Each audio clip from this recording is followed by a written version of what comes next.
Now look, these traits, if you're somebody that's not stereotypically attractive, the traits that we're going to be talking about today actually helps you become more attractive.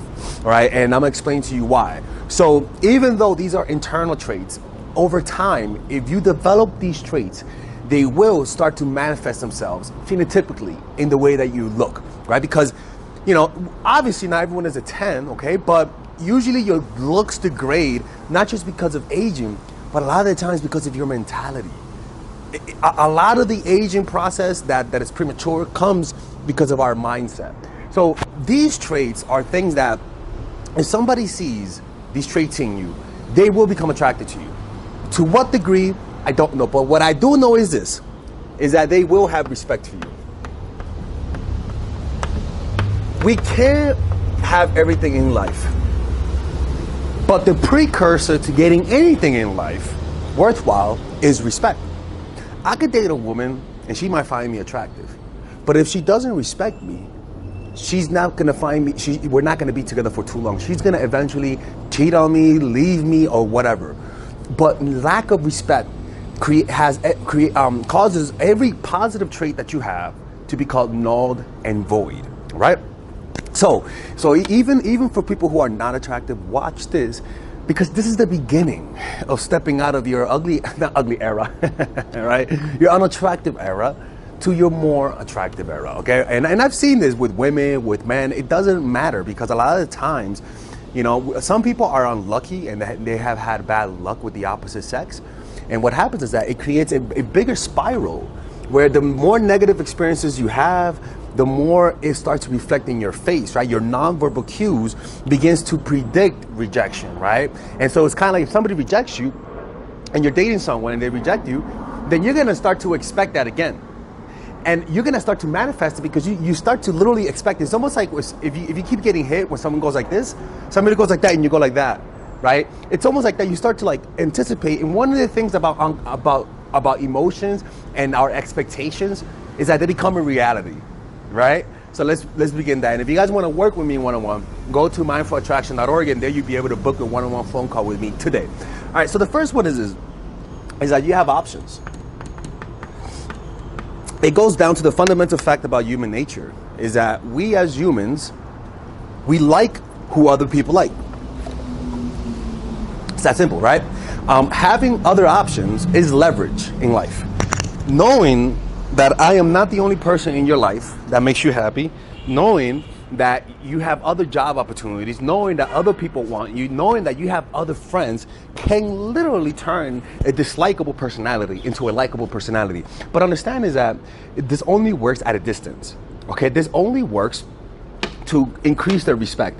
Because if you're dating someone and they know that you have no options, and what I mean options, I mean it's not just options to date, but in terms of happiness, right? In terms of happiness, when people know that not only do you have other options in dating, but most importantly, this is actually the most important part, that you have other sources of self-esteem, or better yet, that you are your own ecosystem of positive emotions.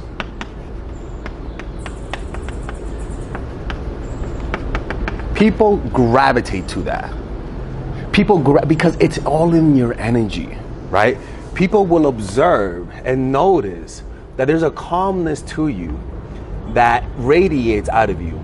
And that calmness causes people to be more drawn to you. I've seen that many times, right? It's called the law of state transference, where if you feel calm, at ease with yourself, people will unconsciously feel at ease with you because of just the little things that you're going to be doing, because you can't really fake this, right?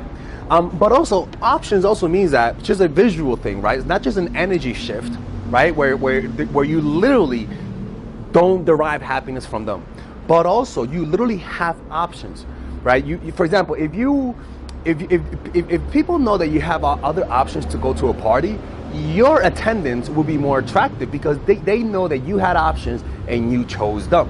It's why? Because humans are the weakness of most humans are this: their vanity. They love knowing that you chose them over other people. That's why it's very important to announce your options. to let them see your options so that when you choose them, it hits harder. There's a stronger hit of validation. And I'll be honest with you, the people who react to this most is women, right? When a woman sees that other women want me, women are competitive. And it doesn't even, like, other women don't even need to be doing anything to me. They only need to be smiling at me. When other women see other women smiling at you, they literally start to become a little bit more attracted to you, right? Because women are more social creatures. So if they see other people wanting you, they're gonna want you, right? But with guys, it's a little different. Guys, we're not as influenced by what other guys find attractive, right? Unless it's BBL. It seems like rappers love that shit. I don't fucking get it. So how do you create those options? Be social. It's not about having everyone find you attractive.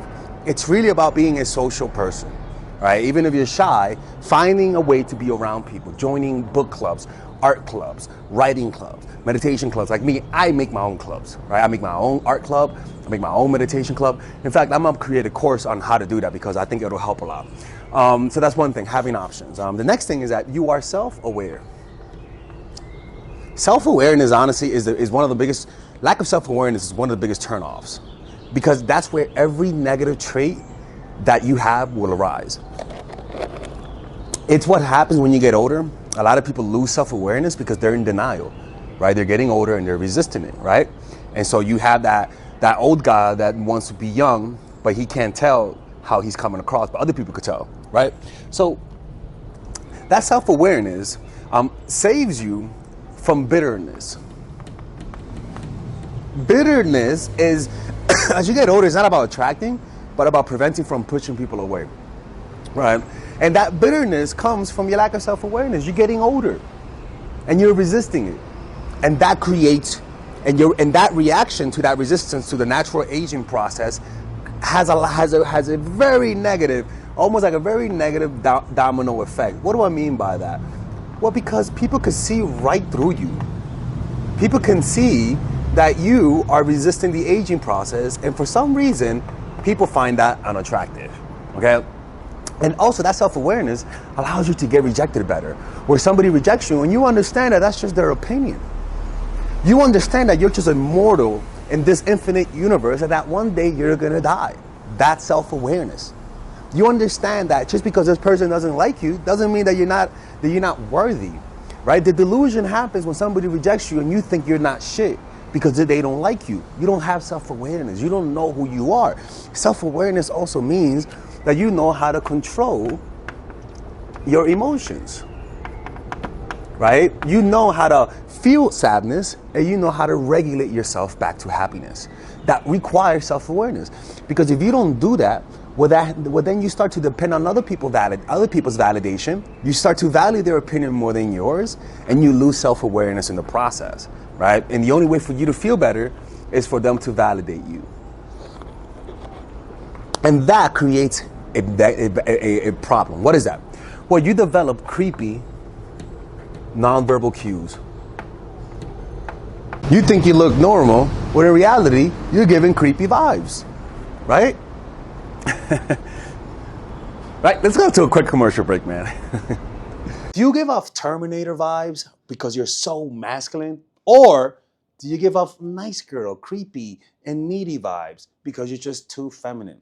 The problem is that both sides suffer greatly in their business life, relationships life, and friendships with family and friends.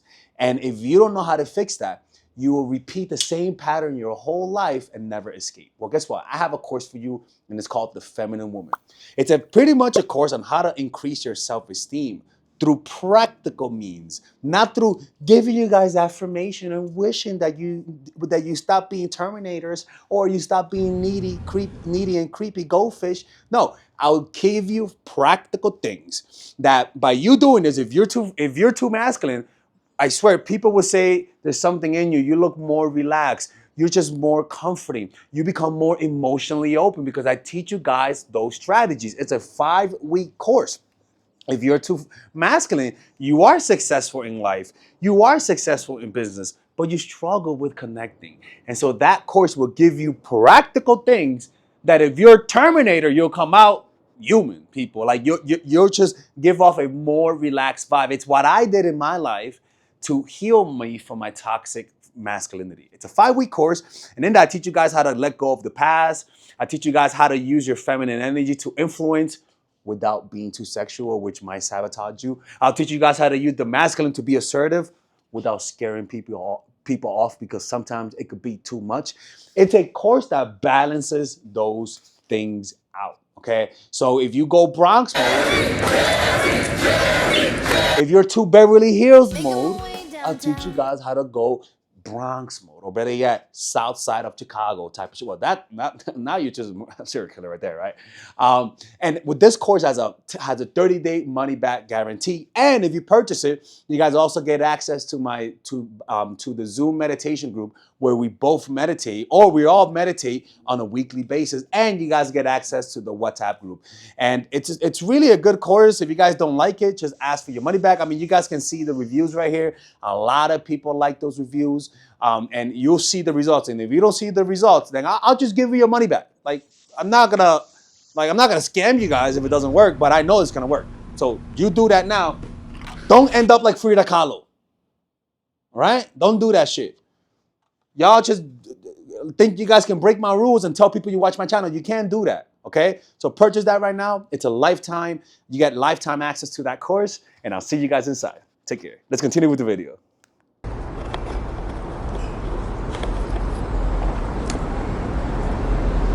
So you, in order for that to be reversed, you first become self-aware. Self-awareness comes through you feeling the sensations within the framework of the body. Just observe what's happening within the framework of your body, within inside, not what's happening in their mind, but what is happening right now. Right now you feel right now you feel your body, but you're not aware of it completely.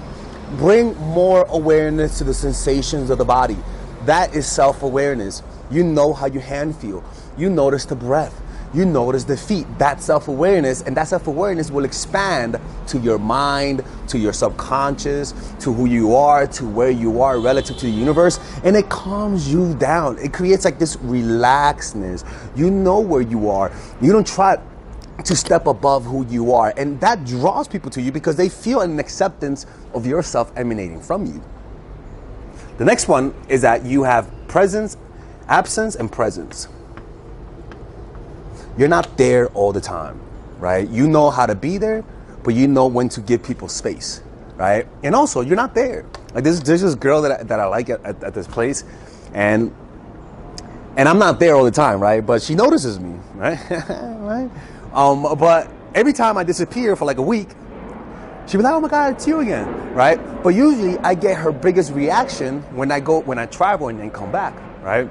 And one of the things is that what I hear all the time is that people who are absent and present, who leave and come back, they're always welcomed with excitement. They're always more attractive. They're always more attractive to most people. And the reason why is because psychologically, presence and absence is something that humans need. When you're there all the time, people get used to you, and you don't have the same effect on them. Even if you're attractive, it's almost like eating too much of the good food. If you eat too much, you have indigestion, right? So when you're too there, it's like food in your stomach that doesn't process. You got to give them space. It's almost like never falling asleep. If you never fall asleep, the memories that you create won't be consolidated and won't be ingrained in your memory bank, right? So you need to create that space in order to do that. And the reason why a lot of people struggle with this is because it's just a lack of self-awareness, honestly. Like when you struggle with creating space, it's simply because you don't know how to manage your emotions during space. Like it creates anxiety, right? And that anxiety causes you to always be there, to always need to give them their attention, to always need to get their validation. So you develop that capacity to be self-aware through the awareness of the sensations of the body within the framework of the body. It'll give you the capacity to create space from someone that you like, because a lot of times when you like them, it's difficult. And that space causes them to think about you more, right? Causes them, their fantasies will begin to exaggerate how they perceive you, right? Their minds exaggerate how awesome you are only in your absence. It diminishes how awesome you are in your presence. So you got to cycle presence and absence. And those people who do that a lot are very addictive, very addictive. This is honestly the most important. It's the most important principle, because if you don't, first of all, if you don't have self-awareness, you can't do this, because you just don't know you don't have the capacity to control your emotions. So that's why developing a meditation practice is so important. All right. So remember, having options, self-awareness, absence, and presence. Okay. By the way, we're having seminars in New York City and all across Europe. Go to my website and sign up to my email list. And there, you see on the description down below, just go to my website, because I'm going to be sending you guys the tickets and dates and where I'm going. So I still haven't created them, but just sign up for my email list so that you know when my dates are coming, so that you guys can come see me in real life, okay? Anyways, let me know what you guys think about this, and I'll see you guys later. Take care.